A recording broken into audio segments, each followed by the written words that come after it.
The first Lethal Weapon movie grossed over $100 million at the box office, and some say it set a new standard as to how action movies were to be done in the 80s. Well, Mel Gibson and Danny Glover are back together again, this time for Lethal Weapon 2. And believe it or not, it's got more action and laughs in it than the first one. Let's go. Come on, Raj. Don't be a killjoy. Come on, we're back. We're bad. You're black. I'm mad. Come on, man. Hey, listen. If we're going, shouldn't I have a gun? No. I'm surprised you haven't heard about me. You know, I got a bad reputation, and sometimes I just go nuts, like now. Mel Gibson, How do you do? Good Rockin' Tonight. Stu. The first thing I thought of when I saw Lethal Weapon 2 was if you, because of the success of Lethal Weapon, felt any pressure at all to do a sequel, to committing to one. There's always pressure there to do another one, you know. Did you feel apprehensive at all as to... Yeah, oh, yes, definitely. Sequels should be approached with caution, extreme caution.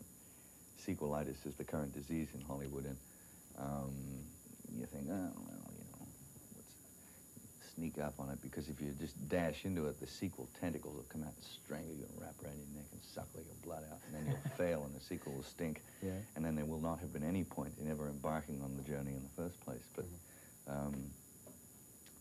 this was good. Would you have done it otherwise if they had said, well, look, we can't really get Danny this time out, we're going to get... No, there wouldn't have been any point, you know. But you know, we tried to make one better. And that's the only way, or the only reason you should do a sequel, is to make something different and try and hopefully make it better than the last time.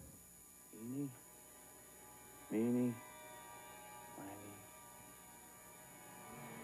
Hey, Mom! Rick Donner, welcome to Good Rockin' Tonight. Thank you. Thank you. Congratulations on another smash, what will be another smash. You listening? Okay. You're listening. What were your feelings about doing a sequel? Were you happy with it right away, or comfortable with it, or? Once I got into it, the idea of doing a sequel didn't kind of jump out at me right away, but the idea of somebody else playing with the characters that I helped create bugged me. So I got in kind of just to defend myself, and then by the time I was in, I loved it. So you had initially no intentions of, or at least very little intentions of doing it? Yeah, no, I really had just I was going to produce it and help do a story and let somebody else come out and direct it. But then, once you got into it, I really fell in love with it again.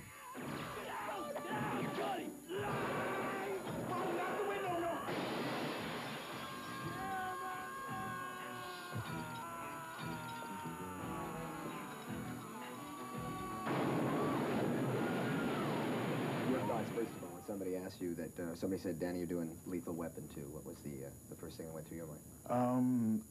You know, the real first thing that went to my mind was,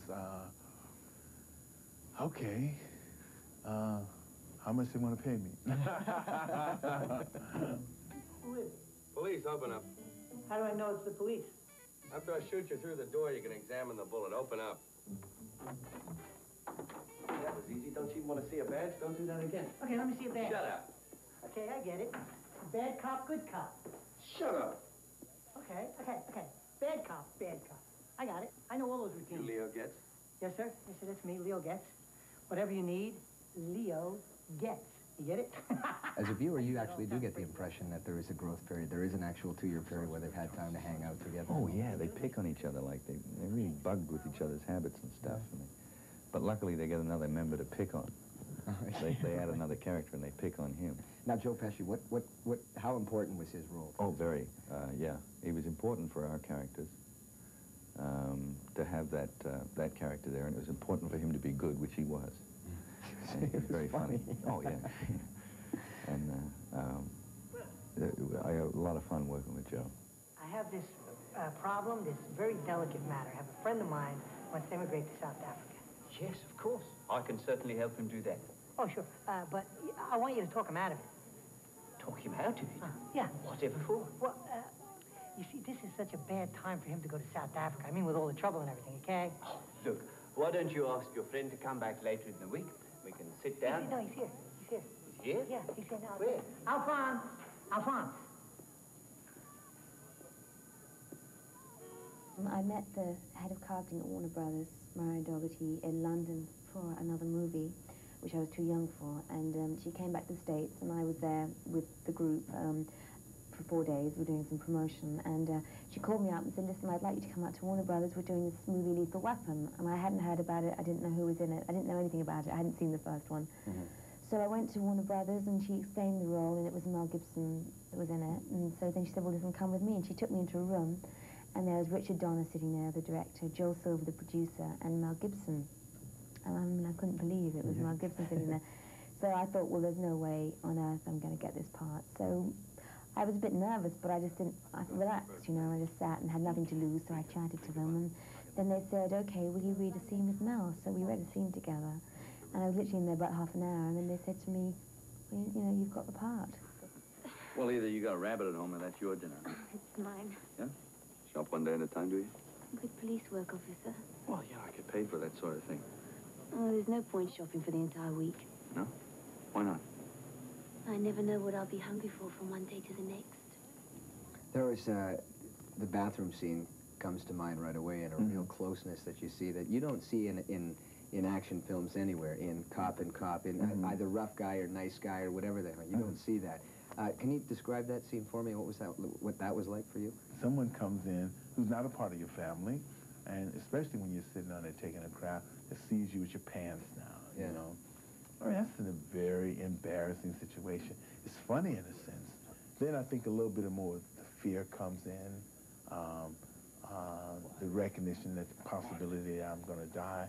Then once Riggs stays there and says that the only way we're going to get out, you're going to get out of here, is that we both either get out of here or don't get out of here, then I think they solidify their relationship in a way, solidify their love for each other in a way.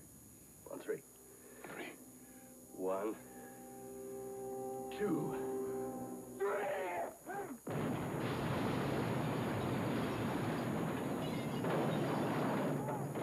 If there was a Lethal Weapon 3, first of all, you wouldn't have Mel and Danny unless it was a good script, and you wouldn't have me unless I had Mel and Danny and a good script. But if we did, it would be something totally different. I think it would be the kind, maybe the start of the road pictures, Bob Hope and Bing Crosby. I mean, I'd take them out of L.A., I'd take them out of the situation, put them in something. They work good in an alien situation, these two guys.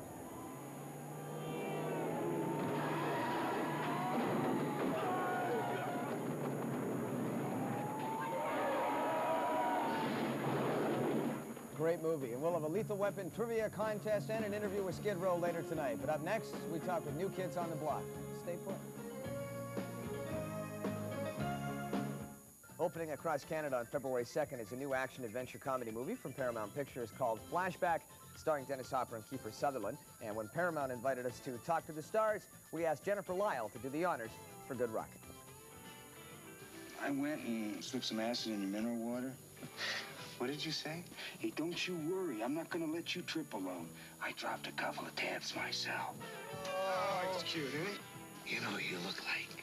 You look like me. John Buckner, FBI. Wait till they find out how I escaped from the feds. Kiefer, in this film, you play the straight man, the establishment guy, the conservative type of guy. Was that a role that was easy for you to relate to? Yeah, to a degree. I think, you know, there's a part of me that definitely has a desire to just go with the flow and be a part of the norm. The nice thing about it is that he was not a normal person, so it was actually a bit of a game for him, and that throughout the period of the film, the layers start to peel off and he starts to show who he really is. If you try to escape, I'm authorized to stop you any way I see fit. Do I make myself clear? Oh, don't worry, kid. I ain't, I'll give you no excuse to blow me away. I would love to have been like the Dennis Hopper character. I'm not. I'm sort of in the middle ground in between the two. But I would love, I mean, Dennis played a character that I think a lot of people's conception of Dennis Hopper is that, which it's not. But he has elements of that, obviously, because he played it, that are that exciting and vibrant. Shit, kid. How do you know what you want until you looked around? You know, when I was your age, hell, I was even younger than you. Is this going to be a long story? We have a certain perception of you as being very similar to the character you play in this film. Where does Dennis Hopper begin and Huey Walker, and the characters seem so similar? You know something? When I saw the movie last night, I thought, this is me. There's no difference between me and this character. Then I realized that, hey, you're only 6 years out of a mental institution. What's your aesthetic distance? And at that moment, it came clear to me, like a bell, and went bong. And I thought, you know, you're really just acting. This guy doesn't have anything to do with you, or the 60s. But you know, God, this is fun. But wow, I'm so amused by this guy. Isn't he wonderful doing comedy? Isn't that great? Isn't Kiefer a great straight man? You see, now that's... Carol Kane is wonderful. You know, and I got with it, and then when we got to the hippie commune, I got moved, and when I heard the music and everything, I had the greatest evening of my life, and I left and said, hey, I must have lived to do this picture, because I just had a good time. Once we get out of the 80s, the 90s are going to make the 60s look like the 50s. Where were you in the 60s? I know we all associate you with Easy Rider. Oh, you mean, where was I politically? I was we hear stories. I was a student nonviolent coordinating committee in civil rights, Martin Luther King. I marched from Selma to Montgomery. I was like, I was in the anti-war movement. I was like playing with drugs and alcohol and rock and roll and Monterey pop. Sex, and drugs, and rock and roll. When you think of the 60s. Free love. Is that sort of what comes to mind, the first thing? That cliche? Yeah. No. First thing that comes to mind when I don't, you know, I don't think much about the 60s. I mean, today I've been barraged by it. I don't think a lot about it. I try just to think about a moment reality in one day at a time. 60s are over, Huey. Times have changed. They passed you by. We can't all be flower children for the rest of our lives, you know. Well, we don't have to be in such an all-fired hurry to grow up either. We could have a little fun first. I need women, I need drugs, I need drink, I need something, man. Was it really, you know, sex, drugs, and rock and roll as everyone thinks of it? Well, it was drugs and rock and roll. For some, I guess. I had more sex than drugs, not as much rock and roll as the drugs, but, you know. It was kind of a mix. It was. It's interesting, too, how that's completely changed, and it's not, it's 5 years ago, in this film, we would have been having a lot of fun about drugs. And we're not having any fun about drugs in this film because it's not funny. Well, because drugs mean something else now. Wait. Who said anything about us joining this system? I know. Sorry, guys. It takes more than going down to your local video store and renting Easy Rider to be a rebel. Are you still a rebel? You say in the movie that you... No way. You know, no? No. How come? Well, I'm married, and I'm a respectable businessman. I have a chain of laundromats, and no, not laundering money, not what you're thinking. No, I'm very tied into the cartels in South America, and let's see, what time is it? I didn't realize. See, now no one knew that you are such a comedian. This is all I know, hidden but this is all true. But let me try to lie to you. They flushed my head down a toilet. Oh, yeah, well, blame me for everything. Did making this film make you wish that you had grown up during the 60s?